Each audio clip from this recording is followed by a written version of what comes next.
And we have a lot of things going on in the show. It's amazingly packed. So you better sit back, relax. And yes, why am I talking this way? Anyways, we have movies reviews, we have predictions, we have chisme del bueno. You know how we do this. So we're going to start right now. And also, very, very important, we have a special guest. So you better stick around to the end. You better stick around. We have an amazing producer, writer, and author, Saida Rivera. She's going to come through and you better stick around. So I'm going to turn it back to Rafael.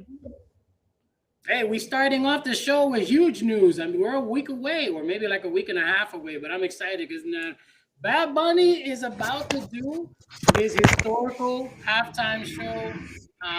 So headline over there at Apple Music, Super Bowl, I think, halftime. What's that noise? Oh, somebody was making. Super Bowl halftime. It's on February 8th, 2026 at Levi Stadium in Santa Clara, California. But first, I kind of want to show you the video that was really inspirational. I absolutely love it. Here we go.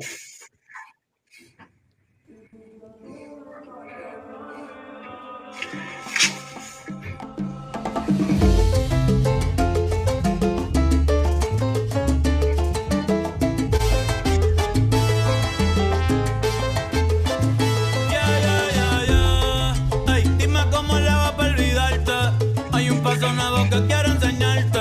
En la noche ya ni puedo dormir. Lo que hago es soñarte. No, no te puedo olvidar. No, no te puedo borrar. Tú me enseñaste a querer. Me enseñaste a bailar. Mi diablo, mi ángel, mi loquito. Ay.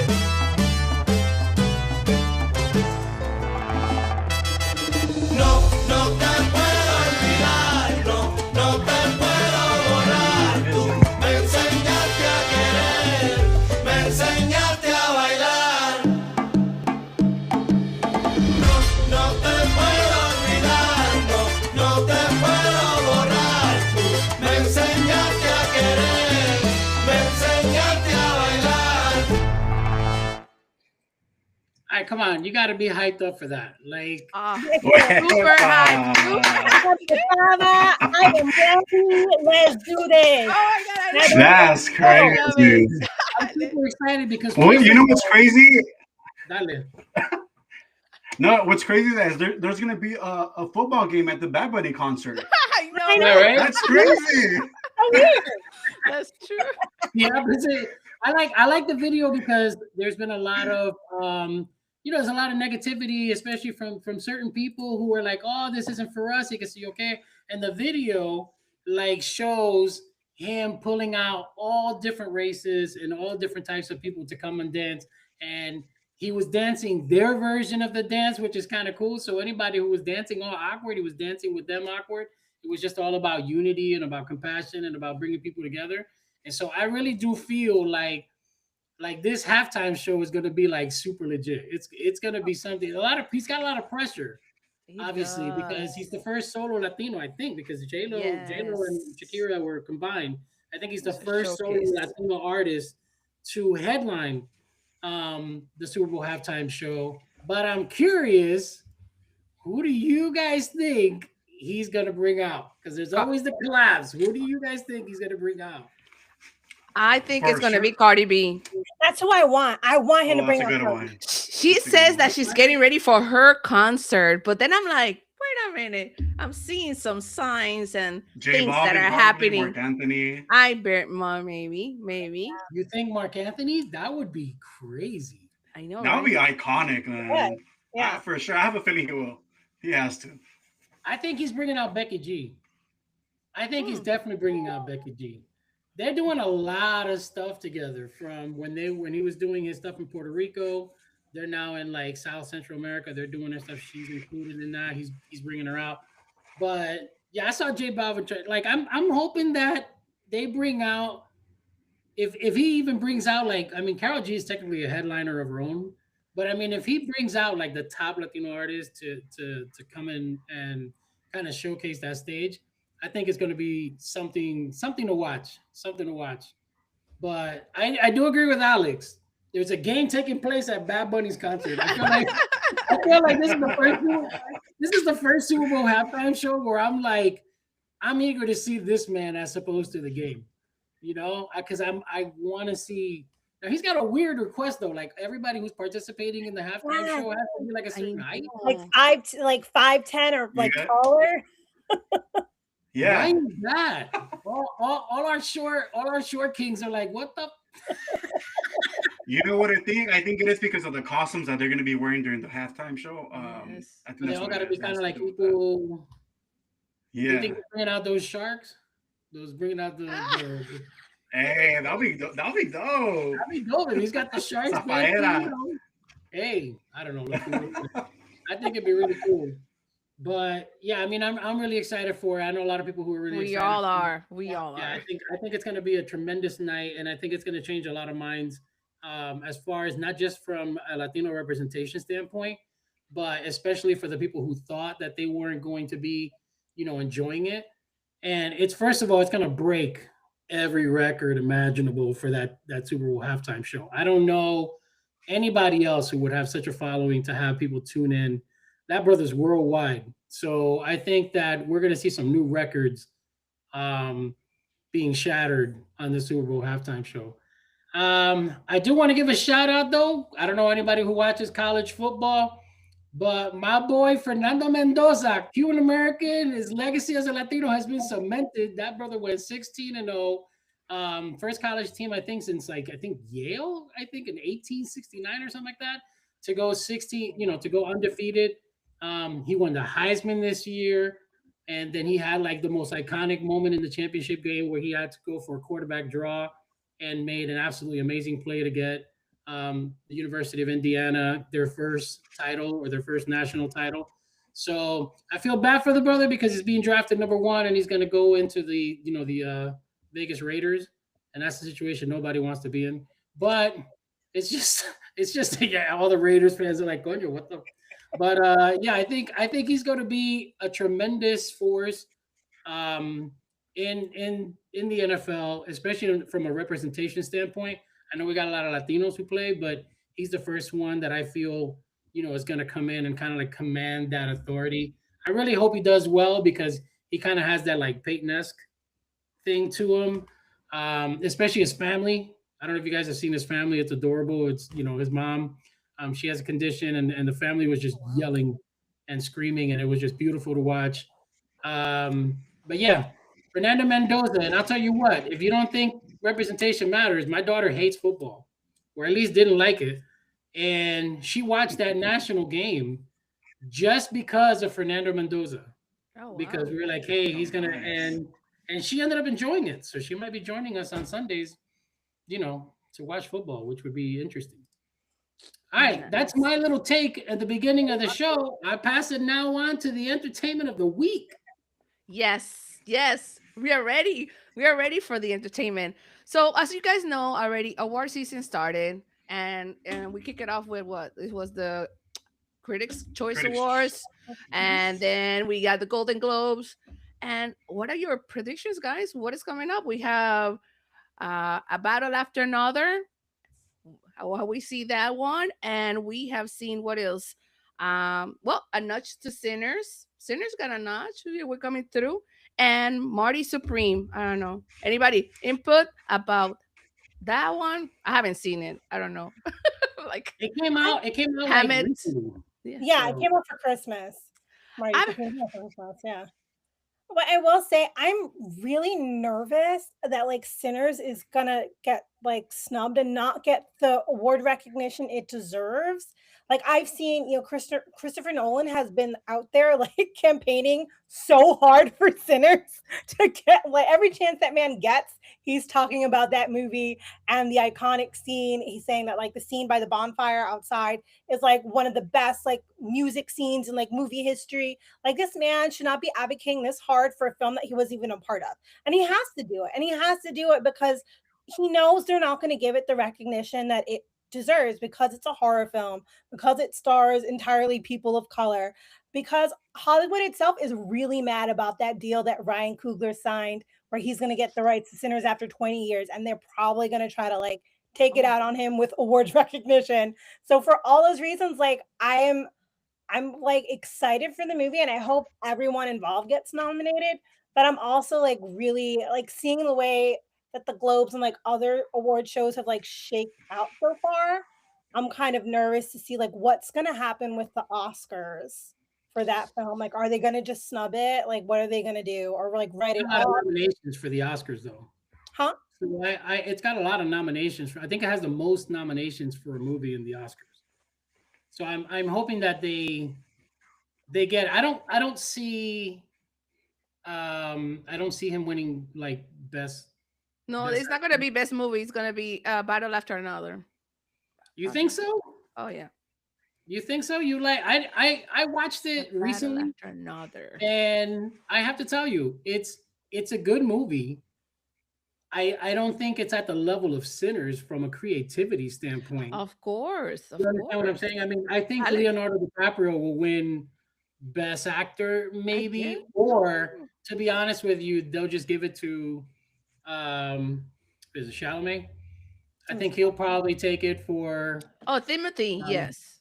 yeah, Timothy. I think will take it for I haven't seen Marty. you know his movie the what is it Marty Supreme. Yeah. But everybody who I've heard that's seen it loves the movie. They said it's it's funny, but yeah. So I'm curious. And I forget his name from Sinners. Oh my God, why am I like Michael B. Jordan? Michael Or B. Jordan. I don't think his movie or like I think the movie is extremely creative, and so it'll win on cinematography. It'll win on maybe music score, or because that music scene or that dance scene where it goes back into history and goes into all oh ancestral. my God, yes. Those type of things in the movie are going to win. But I also think that the movie doesn't put Michael B. Jordan in a position to win actor, best actor. So I don't know if that makes sense. Just because the Oscars are like that. Yeah, You know but what I mean? the Oscars are also very weird with actors where they feel like you need to earn it. So even though it should be in theory based on performance, they like to award people like over a body of work to be like, oh, well, like you deserved it because you've been in the industry for like 20 years, but you haven't gotten it yet. Like it's your turn. So they're very weird about that. But for that, I feel like they'll nominate Timothy Chalamet, but are they going to give it to him? Because it might be like, like you're under 30, not yet. You've still got like 20, 30 years left in the industry. Like they're weird about things like that. Like they don't You're like not to- lying because I mean, look at Leonardo DiCaprio. He got it Yeah. he got it for The Revenant, and this is a guy who did That's Wolf of what's Wall up. Street and did a whole bunch of movies that definitely deserved it for. So I wouldn't doubt that. I just when it comes to the Oscars, we've talked about this year. We've talked about it last year. I called on who was going to win some of those things, especially with the movies. The Oscars are very, very particular as to like what they're looking for. A lot of people were like, "Oh, Emma Stone's movie's weird," and I'm like, "Yeah, but that's an Oscar Best Actress position. Even though you may have found it to be a certain way, that's the kind of stuff they want to see." For Best Actress, and I think that for him, the movie's about vampires, so they're going to probably hit on that, but it'll win on definitely some creativity stuff. If he wins, I will be overjoyed and extremely shocked. But I feel like Timothy might take it based on what I'm hearing from. I haven't even seen the movie, but based on what I'm hearing, and there's already conspiracies and all kinds of stuff. Because of what happened in Critic Choice Awards. So, sometimes the most popular movie, guys, is not the one that's going to win, especially in the Oscars. Everybody was like all over certain movies, and then the Green Book won. And I called it. I was like, nah, it looks like the Green Book is kind of like an Oscar movie. And it won. So, be prepared. I'm curious as to what you guys think. Sorry, I just took over that whole thing. Yes, you did. Alex, Next to Alex has you. more reviews on more movies. No, you know what? No, so like I was a little upset because like they didn't show when the Sinners movies won the Golden Globe. They didn't Yeah. air that, so I was like, it what the wasn't heck? televised. Yes. It wasn't televised, so I'm like, why? You know, and not just that, but for what was it, the movie Marty Supreme? It just came out in December, and for them to win, what was it, Best Actor? I want to say for Timothy Chalamet. Yeah, Timothy I was just Timothy won. confused 'cause I was like, yeah, right, for Best Actor. Yeah, it was best. What was it It was for? best actor. And then he gave props to Michael B. Jordan and everything in that speech. But yeah, I was shocked by that because the movie's so new. You know, I don't even know how that's fair. Exactly.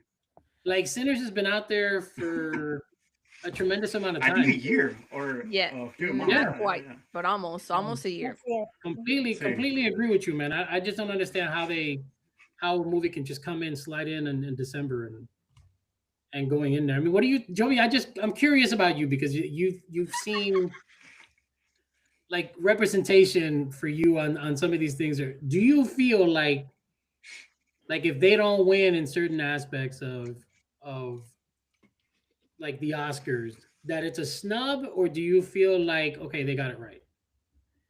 No, it's not going to be a snub. It's just honestly, like it was mentioned, piggybacking that is the deal that obviously was cut for the movie and the rights that the director's going to have in later in 20 years.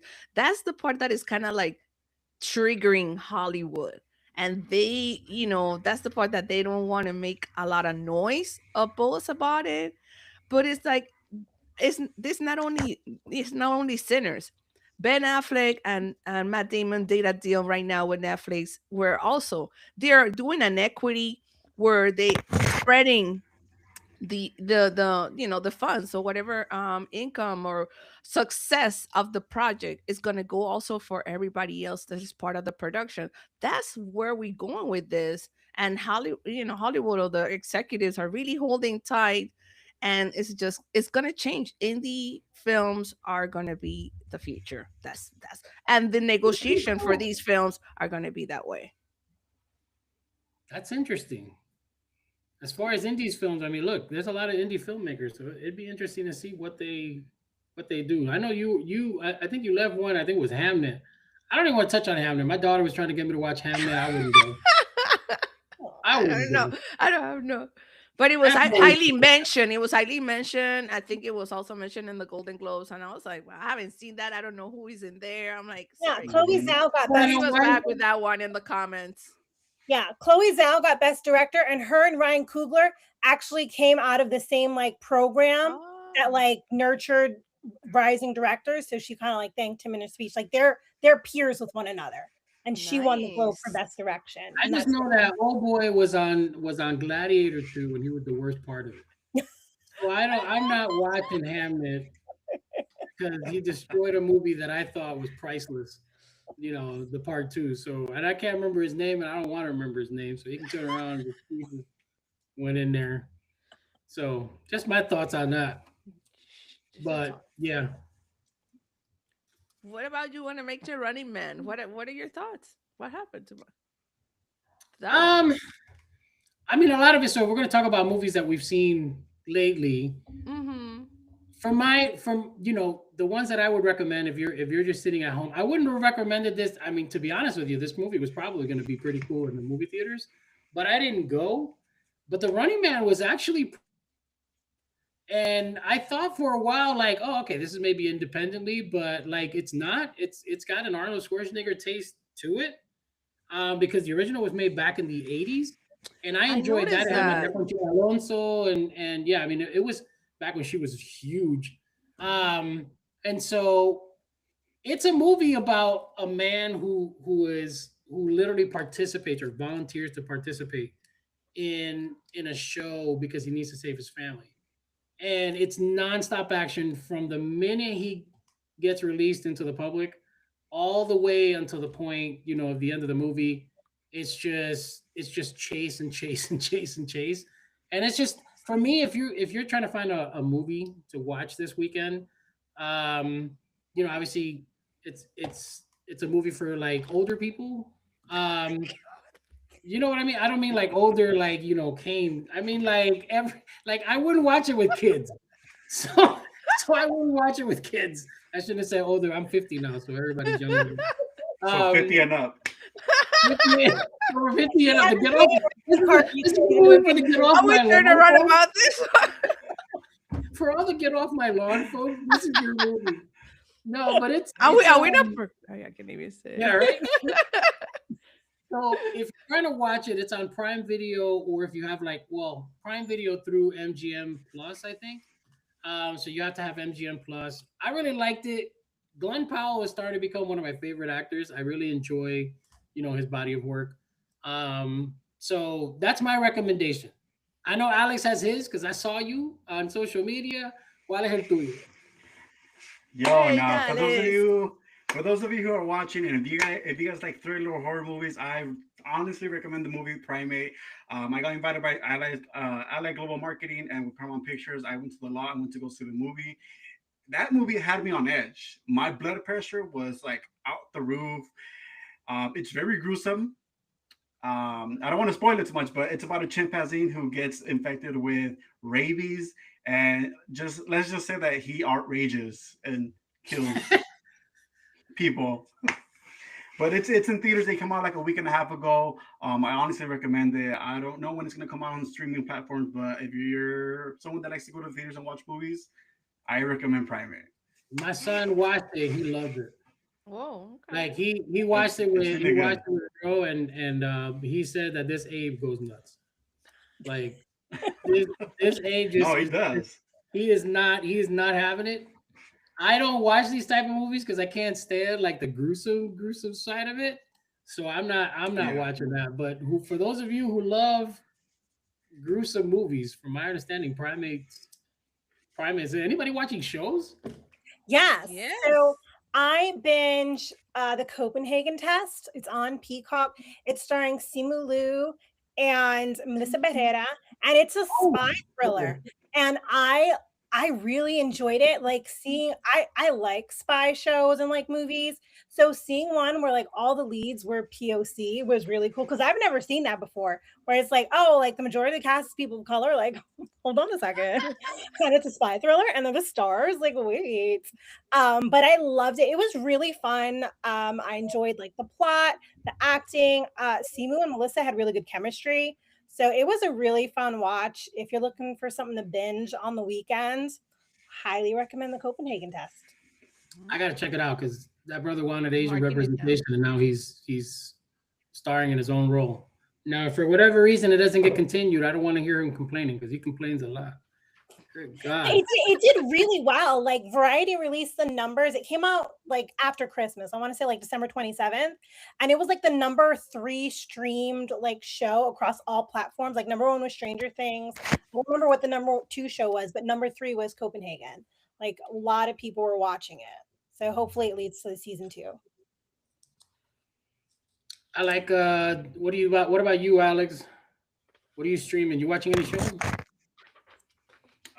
Right now, I've been trying to catch up on my show on Hulu, called 911. I'm on season 8. I know season 9 started like a few months ago, I want to say, but I've been trying to catch up. But that's all I've been watching right now, 911. I'm like, in the morning, I'm eating my breakfast, and I'm watching 911. Is that the one where they have the commercial where the meteors and stuff were coming out? Yes, they went to space in season 9. Yo, don't spoil it. It was in the commercial. It's in the commercial. I was under a rock with that one. I was like, 9 seasons. Where have I been? Yeah. I'm like, it's 911, and at one point now they're including meteors and stuff. Like it can't be. I know. We got some notes. Evie, I'm gonna let you start with yours. It's about author Emily Henry. Sure. So author Emily Henry, her popular novel, The People We Meet on Vacation, was adapted by Netflix. That's another cool movie if you guys want to check it out. So when she was doing press for the film, she talked about how difficult it was to cast people in rom-coms. A lot of actors don't want to do it because they're afraid it's going to have a negative stigma on their career. And they're afraid that once they do one, it could be the end of their acting career. And which is really funny to me because I know like the 80s, 90s, early 2000s, there were so many Oh, rom-coms oh, and so many big stars we think of now started in rom-coms. Like you have your Reese Witherspoon, your Julia Roberts, Matthew McConaughey. All those actors did rom-coms, and now it seems like people are scared to act in them, can I which tell was you? crazy to hear talking about it. So why do you think that is, that there's this like negative stigma around rom-com films all of a sudden? They're not being made the way they were back in those days. They're very cheesy now, very hallmarky. You know, back then there was a lot of production to make these movies like real quality rom-coms. And so you had these actors putting on great performances. And now you have writers who have like really cheesy rom-commy lines that just don't really give anything except for like things that you would never say. And so for them, they're afraid that the movie's gonna bomb because and then they'll be assigned to that bomb because it's a major risk. Like rom-coms, you have to like in order for you to get a rom-com right, you really got to do your due diligence. It's got to have a good story, and then you got to have two really good actors with really good chemistry. And so that's why. Because if you go back to all those 80s movies, they were pretty good. You know, when Harry met Sally, and you know what I'm saying? Like there was just a lot of some of the top ones, like You've Got Mail or Sleepless in Seattle, like those are like epic movies. They're not like, you know what I'm saying? They're like rom-coms with award-winning rom-coms. Yeah. Well, those are written by Nora Ephron, the ones you just mentioned, and she's like a big writer. But like Emily Henry wrote she's doing the adaptations of her books at Netflix, and like they're incredibly successful. So it's still strange to see that a book that sold millions and millions of copies is being adapted into a film. So you already have like this built-in audience, and actors are still like, oh, I don't know if I want to be a part of this thing that has already a massive audience attached to it. Like that just seemed it like it's not like it's a story that's they're coming up with like from scratch. It's already proven. Like millions of people. It's kind of like when what is the vampire one? The one that we came out Sinners? Interview with Vampire? No, not Interview with a Vampire. They had like 5 of them. Twilight. So when Twilight first came out, all of the fans of Twilight came in support of that, and it was just boom because of their attachment to these characters. Now it's the butt of a joke. Like you watch some of those scenes, the running scenes and all kinds of stuff. This generation mocks the hell out of that. Whereas like, because there's the writers and then there's the people who listening to the writers of the books and then, or the readers of the books. And then there's movie watchers. And so if you're going to write it off of make sure that you really do a good job with the acting, because if not, the regular movie watchers, people who have never read the book, like I've never read her book. So if I'm going to go watch the movie's got to slam out. Like you got to have a slam out movie. And so the actors, that's what they're afraid of. They don't want to be the butt of a joke. I know that sounds terrible, but I'm like, look at Tom Cruise. He did a couple of also romantic rom-coms. It's like, I'm like, he's not. It's just. But then again, he's the action-packed actor. As well. So when I look at Tom Cruise's body of work, I'm not thinking rom-com. Yeah, but doing those movies is what got him the audience and the connections to be able to be the action star. You ain't lying. Somewhere, and that's where he started. It's just like I said, it's just a different era. I think this era just doesn't really, they find rom-coms to be cheesy. I think a lot of it is because a lot of rom-coms are being made by people who don't really put the effort into it. They're just trying to put a movie out. You know what I mean? And they feel like the actors are going to be the ones that kind of carry the movie, but the story's got to be good. Like you got to be able to have chemistry and have a good story. Well, I have a note that, then I have a comeback. Is that maybe why HBO Heated Rivalry maybe did something different, because they came out also with unknown actors, but the storyline is like love is love. It's obviously in the premise of 2 hockey players that they're not saying that they're obviously gay, because of the persona that you have to be, very masculine and being a hockey player. But the thing is that it's still a love story. The narrative, the way that it was put together, I was like, let me check it out. And, I was completely hooked. I'm bandwagon fan about Heated Rivalry. I cannot wait for season 2, because again, it really brought the feelings. I will guess for the younger audience about yearning, about missing somebody, but it's just that connection that both actors brought to their stories based on a book, by the way, first of all, adapted, called The Long Game. And they have definitely, it's 6 episodes, but it's worth the watch for you. It's an LGBT. Sometimes you bring in the young actors because the young actors will take the opportunity, and that's how you introduce actors, like the way the other ones were introduced. So if you have people who don't want to, do their part in acting in movies that were really made for them to have those roles, and you find the young actor. I honestly love it when movies bring in new people. Oh, yeah. And then you get a chance to see who's going to blow up. You know what I mean? Like, I am tired of seeing Pedro Pascal in every Latino movie. Like, you know what I mean? Or I would rather them get the up and coming, actor and give that dude or Latina a shot, because you never know. There's a diamond in the rough waiting. And giving the opportunities to the same people over and over again just doesn't really pan out, especially if they're complaining about wanting to do something. Give it to the young person. They're craving. Both of them were working actors, but they were doing waiters. Connor, Story, and Hudson Williams, and they took upon it the chance. They didn't know, and now I'm sure that a lot of other actors are kind of hitting themselves in the head right now. They're like, why didn't I take that role? Why? But there are people who've turned down stuff for Marvel and all kinds of who regret it now. You know what I mean? Yep. Because they thought it was a joke at the time because they were above that. And then it turned out to be a blockbuster hit. Like, you know what I mean? So I don't know. Just my thought. Alex, you tell us what's going on. I mean, I don't know. But hey, let me tell you something though that's coming up. He's like, I don't know. It's a very well-known Sundance Film Festival. I'm not sure if you guys ever heard about it, but it's taking place actually tomorrow until February 1st. It's an 11-day film festival.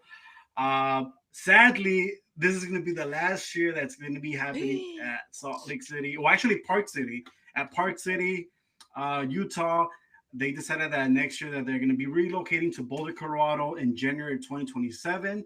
So after 40 years in Utah, the Sundance Institute chose Boulder as better suited for the festival's future growth, seating community support, and scene, venue space, and overall just the vibe. And I actually got the opportunity to go back in 2023 and 2024. I was thinking about today in the morning. I was like, damn, I should have gone since it's going to be the last year at Park City, but it's okay. I can always go next year at Boulder, Colorado. So it's kind of sad. He's like just saying it sounds expensive. Just saying Boulder, Colorado looks like my wallet is gonna run dry because Boulder is expensive. That's where all the ski resorts are and stuff like that. But they do hold a lot of the. Yeah, it's where they hold a lot of events. The Olympics, I think, held in Boulder, Colorado, and stuff like that. So, yeah, that's crazy. I got one shout out that I want to kind of do, and then I'm gonna play the trailer for it. So, we're in partnership with Sony, and on this Friday, the 23rd, the movie Clica comes out.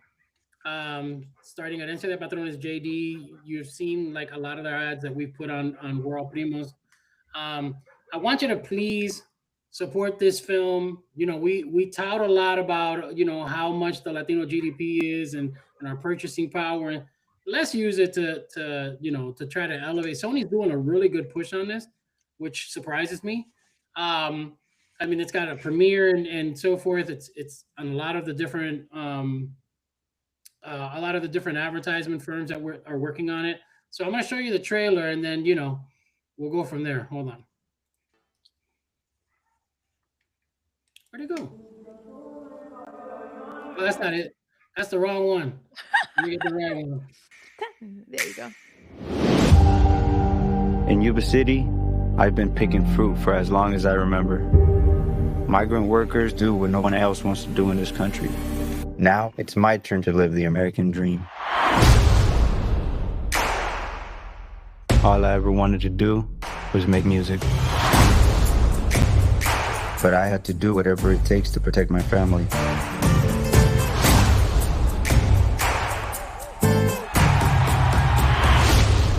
you be doing? I'm in the music biz. I'm trying to get like you feel me? You keep working, you gonna do that shit. There's no shortcut to your dreams, Mio. Remember that. My mom used to always tell my dad, what you do in the dark will always come to light. I was about to find out what that means. You're out of control. You're getting caught up in this. You hear me? Take your drug money and get out of my house. All I can do is make my music because music has always been my destiny.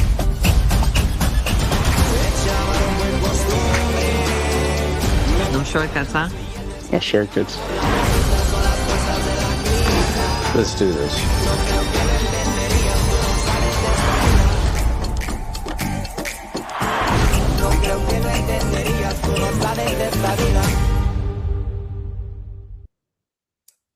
So that's Clica is coming out on January 23rd, which is this Friday.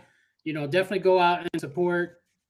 We are now, I'm going to turn around and bring in our special guest, journalist and author of Being Bruja and Young Master. We got Zeta. I just lost the whole frame of thought for me. Author, producer, writer, Zaida. There's so many titles that I'm completely losing it out. You know, it's one of those things where it's just like, man, how do you turn around and bring in somebody who's got that many accomplishments on that side? But let's see if we can bring her in right now. There we go. Hey everyone. Hello.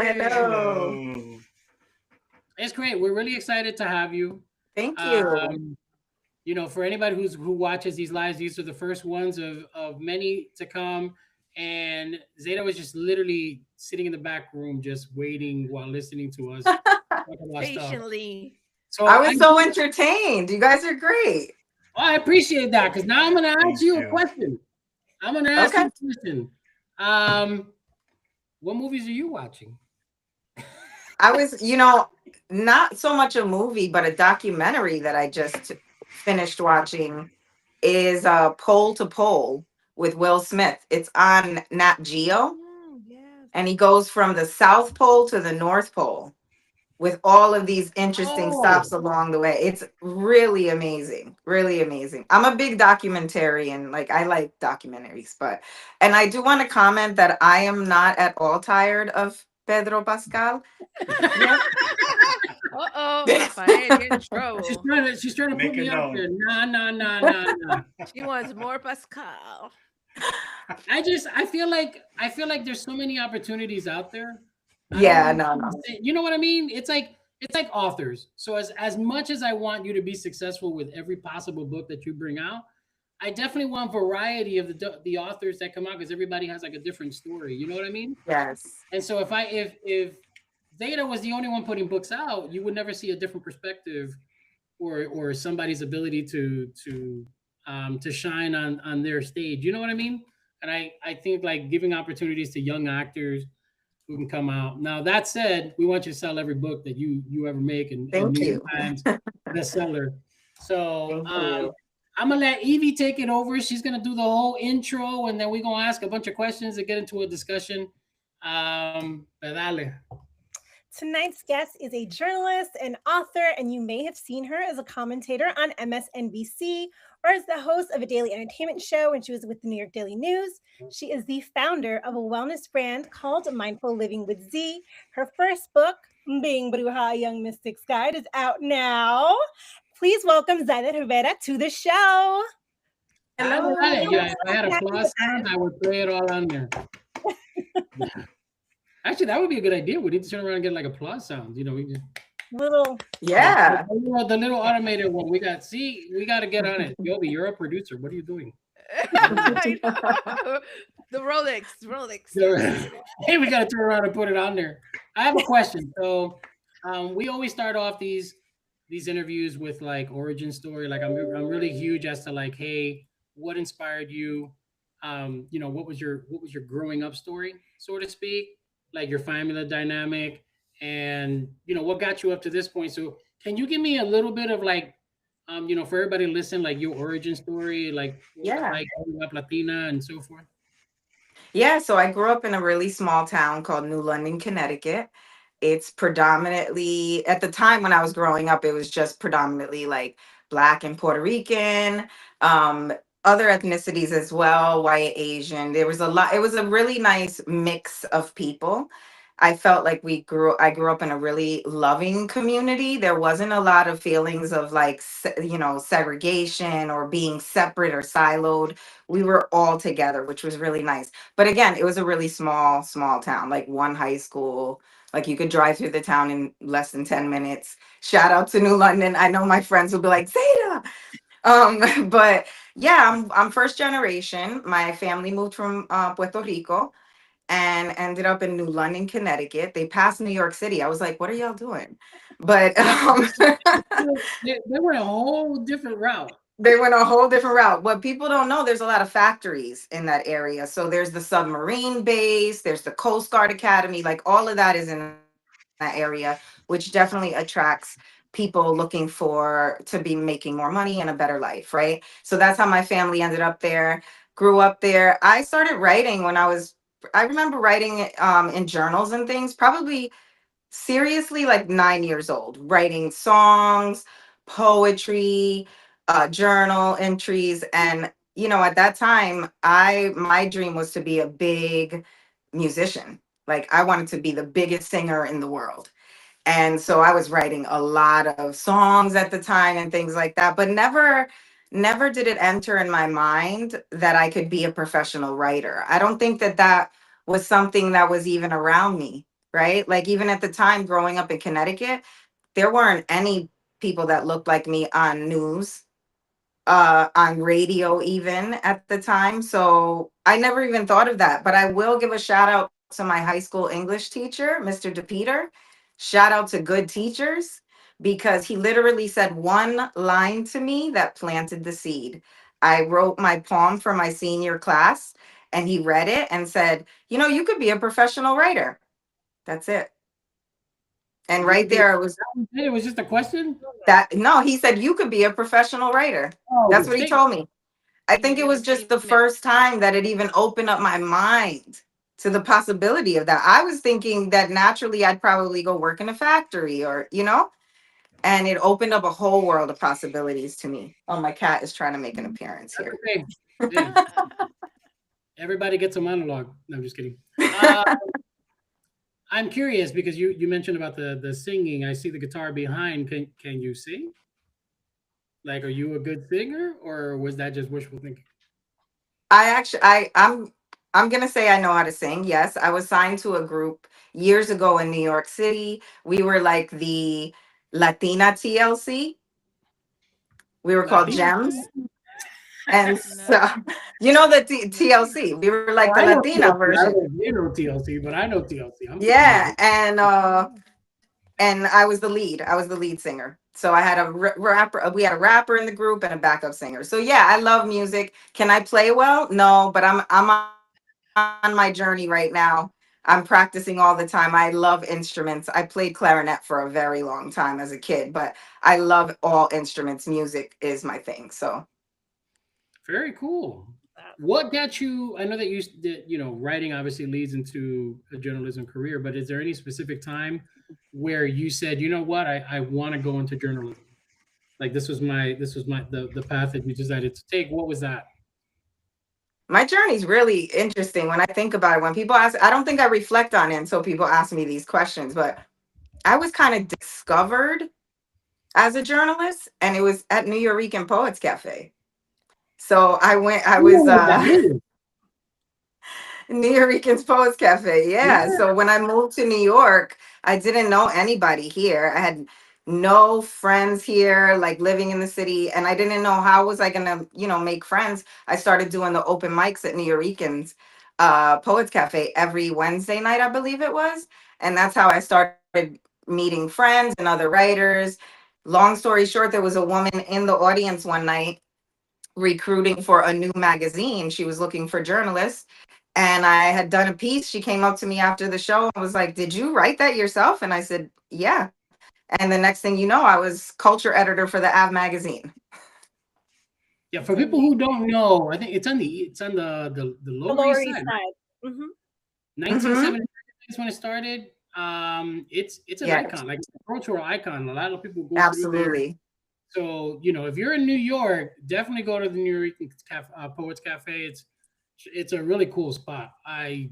Very cool that you actually came from or got discovered there. Yeah. Yeah. That's really nice. Thanks. It was great. It's going under a huge renovation right now, so I don't think they're done, but I know they'll be reopening soon. I'm here in LA, so for those of you, don't go there yet. No, I'm just kidding. The experience that they get is completely different than the one that I got and stuff like that. So, but yeah, once it is done with renovations, dale pa allá. For sure. Well, hi, Zaida. A great pleasure to have Hi. you here. I have a Thank question. you. I want to know, and I'm just always very curious, what was the moment that you defy yourself, but knowing that you're going to stay true, but it was the most challenging moment in your writing or journalistic life at that moment that you can define? Well, I was in the newsroom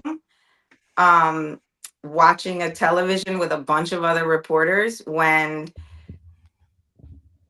Obama's predecessor announced that he was running and said all of those things about Mexicans being rapists and drug dealers. And I was a journalist at the time, standing in the newsroom, taking notes, waiting to write my story. And imagine, I was infuriated. I mean, and personally, for my culture, my children are my twins are half Mexican, you know?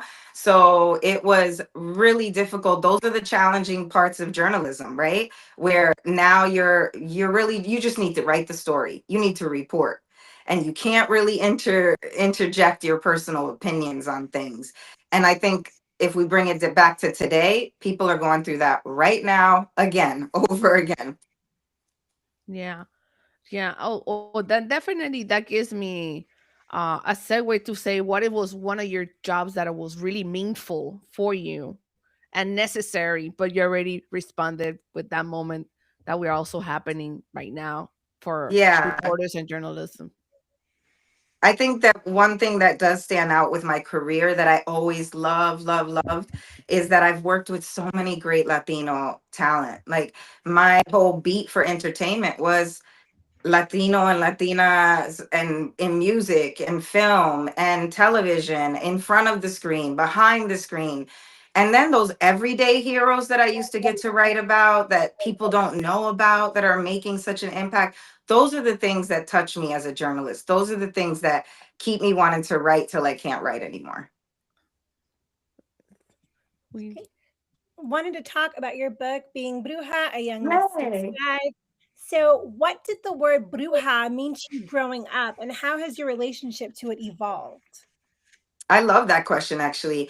So bruja was never even a thing when I was a kid, you know, like I didn't hear that spoken in my household, in my family. Definitely heard the English translation witch, right? And it was more of pop culture. So witch was defined by whatever was being projected on the screen, right? So a green face with a big nose and a flying on a broom, like, you know, that was how I saw witch. It changed. The definition of it evolved for me as I got older and I started to really learn about the indigenous peoples of Puerto Rico, of Borinquen, the Taino. And they are across the Caribbean, and you can find Tainos in Haiti, in Dominican Republic. You know, these were the indigenous people that Columbus came across. And when I started reading so much about their traditions and their practices, and you know, the main thing was just the interconnectedness with nature. There's no separateness. We are all one.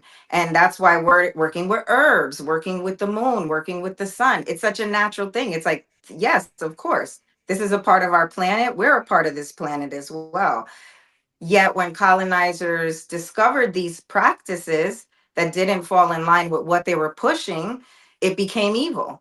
They categorized it as evil. Witches, brujas, brujos, those were born out of that. Yeah, And I will say, I did read your book. Anyone wants to read the full review, go to thesomethinglatino.com. But what I loved and what struck me the most was the way you did interweave the history of Tainos, of different indigenous cultures, and what those practices mean. So, just for anyone who hasn't read the book, it really covers everything from like limpias, baños, meditation practices, manifesting, all these little things that you never really thought about or connect. Like, where did that start? Where did that come from? You dive into all of that. It's for anyone looking to start a spiritual practice of any kind, whatever that means to you. That's what the book dives into.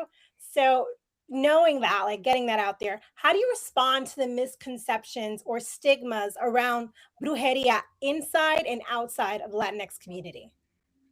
Yeah, in anything, no matter what we talk about, there's good and bad, right? And this is how I explain it to my children actually. You know, the word bruja, brujeria, witch, why does that incite fear? You know, there's good and bad. There are people that are practicing these traditions, these indigenous practices, and it is about healing.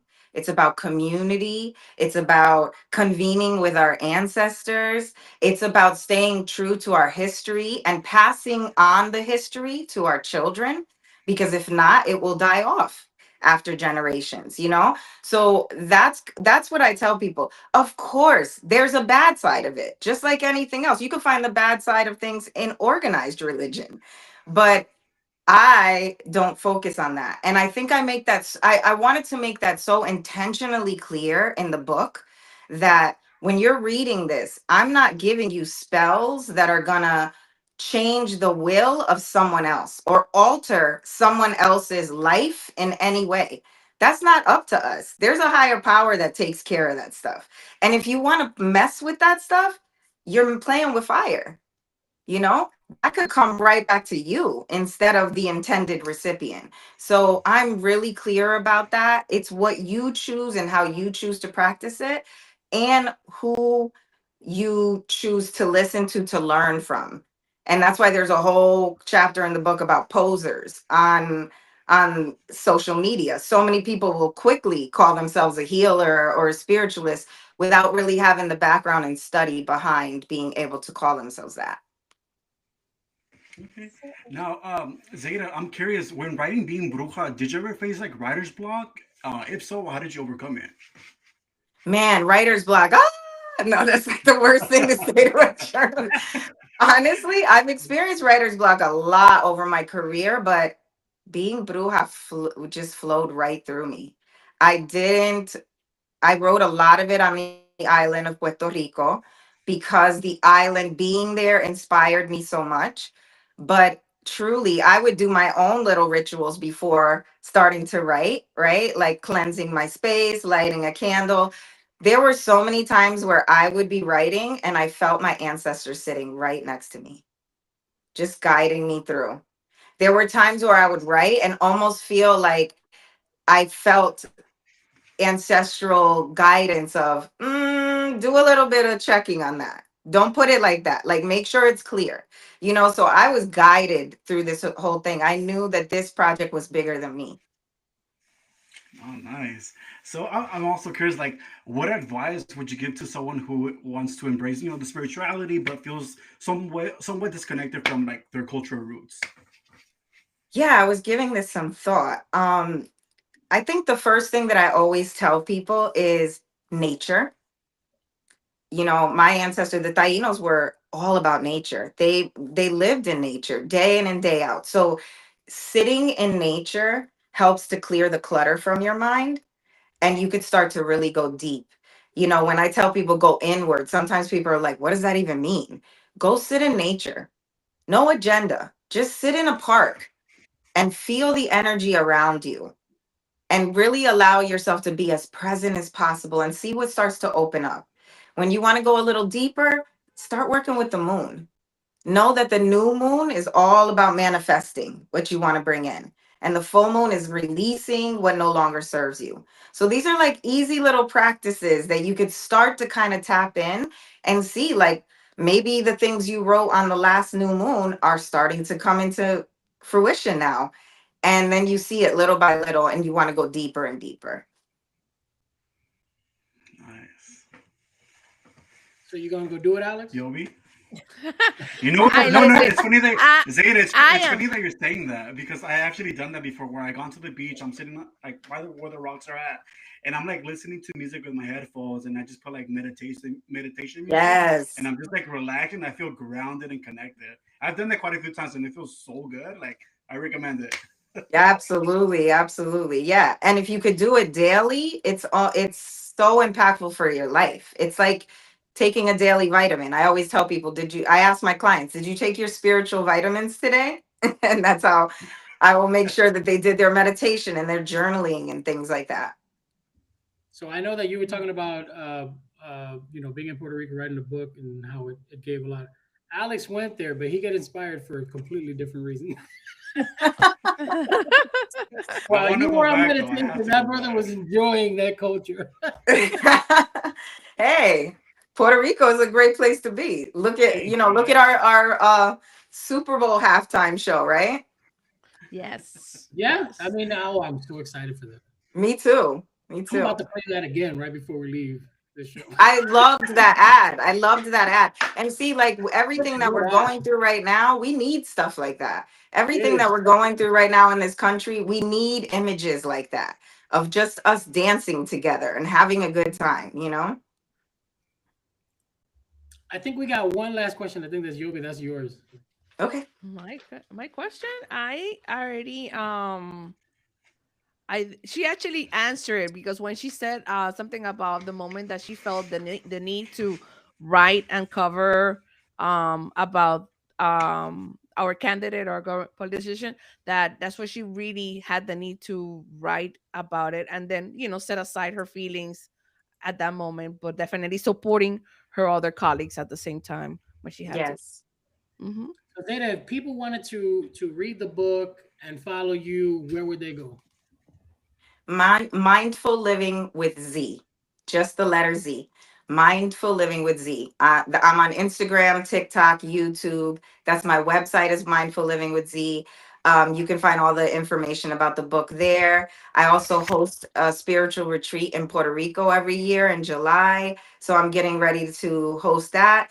And I just love connecting with community online, and I love having anybody reach out to me asking questions about spirituality and where they could start or how they could deepen their practices. Very cool. Very cool. I'm really excited. And if you want to know exactly how to get to her account, if you go to Something Latina, I believe there's a post right now. Yes. That you guys are in collaboration with. So I'm really excited. I haven't read the book, but I definitely will. Because I love the different perspectives, especially when I was growing up. Like, when you talk about brujas and stuff, like there's always, like what he was saying, like a stigma that surrounded Absolutely. that. Always a huge misconception, because for me, you say bruja and it's everything that you were just saying that you don't tell people to do. Like, I'm thinking of a little cotton doll. Yes. There's so much stuff that I that we think is a part of that, and so really cool.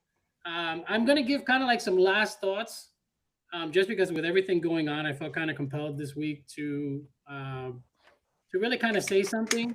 We don't talk politics on this show, and the main reason that we don't talk about it, and we will in the future, is just because it's just so divisive when it comes to our listenership. But there is just some things that you can't ignore, and this one just kind of hit personal for me, just because we saw it on the TV recently, and it's all over social media, and as a person of faith, you see what took place in the church the other day. And I'm not here to tell you whether it was right or wrong from a perspective of whether you go inside or go inside. I want to tell you something about just what I believe in and what I feel that, most people who are in the Christian faith should believe in. I really honestly don't believe that our pastors should be extremely political the way they are in a lot of different sides, unless you're fighting specifically for human rights. And I feel that a lot of that has gotten into the church lately, which is why there's just a lot of people being turned off by that. But I will say this. pastors in general are supposed to be people who are supposed to just install good in people. And through scripture, you're trying to really kind of, bring people in a better place from what they were. It's assuming that they want to go through that path. I don't feel any pastor who has joined to be an ICE agent reflects that. And, if you see that's the kind of vibe that you're getting from your pastor, my suggestion to you will be, go to a different church, because you're not being, I don't feel that a person that is supposed to be showing love and compassion to all people can also be doing the hypocritical task of creating pain in families. And so, that's just my thought. It's something that was really kind of bothering me. I didn't write out a whole speech for this. I just really kind of wanted to say it from the heart. And I want people to really kind of just rethink a lot of what your internal thinking is. As people of faith, we're supposed to be loving everybody. And that means all our neighbors. That means people from different communities, that be, different from different races. And anything that allows us to create pain in someone else is already out of scripture, just in my thoughts. And those are just my 2 cents. It's the last word. Take it how you want. You can, show me in the comments whether you feel I'm wrong or whether you feel I'm right. I will answer to every single comment. But, I just feel like we're at a time where there's just a lot of pain and suffering being taking place. The last thing I need is for the person that I turn to be a part of it. If that's, just my thoughts. That said, I thank you, Zeta, for joining the show. Thank you. Eager to be, like I said, in partnership, and wishing you a lot of success. Que venda todos los libros y representando a Puerto Rico. So there you go. Much love. Gracias. Thank you for coming on this show. Thank you for gracing us. And for every week, every Wednesday, 5 p.m., we're going live. We're going to increase the places that we're going live. Right now, we're on YouTube and we're on LinkedIn. Later on, it'll be Facebook. We'll be on Twitch. We'll be on TikTok. So you'll be able to catch in the Todo Latino Live. And if you want to follow us, we're at Todo Wafi on literally any platform that you look for. You can go to todowafi.com for latest editorials. And, that's it. We really enjoy spending time with you guys this week. And we look forward to next week. So take it easy, everybody.